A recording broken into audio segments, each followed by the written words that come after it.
America की air strike के बाद भड़के ईरान ने इजरायल पर ताबड़तोड़ बमबारी की है। इजरायली मीडिया के मुताबिक धमाकों की आवाज यरूशलेम में भी सुनाई दी है। ईरान के आक्रामक रुख को देखते हुए साउथ इजरायल में लगातार सायरन बज रहा है। इजरायल ने स्वीकार किया है कि उसका रडार ईरान की बैलिस्टिक मिसाइल को इंटरसेप्ट नहीं कर पाया था। इजरायल ने कहा कि रविवार को हाइफा में हुआ हमला उसके अपने इंटरसेप्टर से मिसफायर नहीं था, बल्कि ये एक दुर्लभ मामला था। इजरायल डिफेंस फोर्स ने दावा किया है कि उसने ईरान के 6 मिलिट्री एयरपोर्ट्स पर हमला किया है, जिनमें 15 फाइटर जेट्स और हेलीकॉप्टर्स को तबाह कर दिया। आईडीएफ ने दावा किया है कि तबाह किए गए फाइटर जेट्स का इस्तेमाल इजरायल की सेना के खिलाफ किया गया था। ईरान पर इजरायल के हमले में IRGC के कम से कम 10 गार्ड मारे गए हैं। रिपोर्ट के मुताबिक इजरायल का ये हमला ईरान के याज़्द प्रांत में हुआ था। अमेरिका की एयर स्ट्राइक के बाद ईरान लगातार इजरायल पर मिसाइलें दाग रहा है। इसी बीच इजरायल डिफेंस फोर्स ने भी दावा किया है कि सोमवार को उसने पश्चिमी ईरान में जमीन से जमीन पर मार सकने वाली मिसाइलें दागी है। इन हमलों में ईरान के सैन्य भंडारण ठिकानों को टारगेट किया गया है।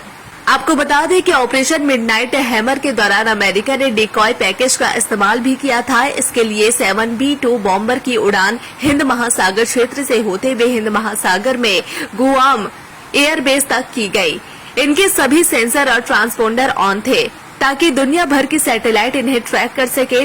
लेकिन असली 7B-2 बॉम्बर का पैकेज, जिसमें F-22 रैप्टर फाइटर जेट भी शामिल थे, वो पूर्वी दिशा में उड़े और ईरान पहुंच गए। इस दौरान दुनिया के किसी देश का एयर डिफेंस सिस्टम या फिर रडार इन्हें डिटेक्ट नहीं कर पाया था। अमेरिका की एयर स्ट्राइक के बाद भड़के ईरान ने इजरायल पर ताबड़तोड़ बमबारी की है। इजरायली मीडिया के मुताबिक धमाकों की आवाज यरूशलेम में भी सुनाई दी है। ईरान के आक्रामक रुख को देखते हुए साउथ इजरायल में लगातार सायरन बज रहा है। इजरायल ने स्वीकार किया है कि उसका रडार ईरान की बैलिस्टिक मिसाइल को इंटरसेप्ट नहीं कर पाया था। इजरायल ने कहा कि रविवार को हाइफा में हुआ हमला उसके अपने इंटरसेप्टर से मिसफायर नहीं था, बल्कि ये एक दुर्लभ मामला था। इजरायल डिफेंस फोर्स ने दावा किया है कि उसने ईरान के 6 मिलिट्री एयरपोर्ट्स पर हमला किया है, जिनमें 15 फाइटर जेट्स और हेलीकॉप्टर्स को तबाह कर दिया। आईडीएफ ने दावा किया है कि तबाह किए गए फाइटर जेट्स का इस्तेमाल इजरायल की सेना के खिलाफ किया गया था। ईरान पर इजरायल के हमले में IRGC के कम से कम 10 गार्ड मारे गए हैं। रिपोर्ट के मुताबिक इजरायल का ये हमला ईरान के याज़्द प्रांत में हुआ था। अमेरिका की एयर स्ट्राइक के बाद ईरान लगातार इजरायल पर मिसाइलें दाग रहा है। इसी बीच इजरायल डिफेंस फोर्स ने भी दावा किया है कि सोमवार को उसने पश्चिमी ईरान में जमीन से जमीन पर मार सकने वाली मिसाइलें दागी है। इन हमलों में ईरान के सैन्य भंडारण ठिकानों को टारगेट किया गया है। आपको बता दें कि ऑपरेशन मिडनाइट हैमर के दौरान अमेरिका ने डिकॉय पैकेज का इस्तेमाल भी किया था। इसके लिए 7B-2 बॉम्बर की उड़ान हिंद महासागर क्षेत्र से होते हुए हिंद महासागर में गुआम एयरबेस तक की गई।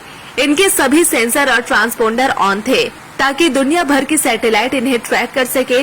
लेकिन असली 7B-2 बॉम्बर का पैकेज, जिसमें F-22 रैप्टर फाइटर जेट भी शामिल थे, वो पूर्वी दिशा में उड़े और ईरान पहुंच गए। इस दौरान दुनिया के किसी देश का एयर डिफेंस सिस्टम या फिर रडार इन्हें डिटेक्ट नहीं कर पाया था।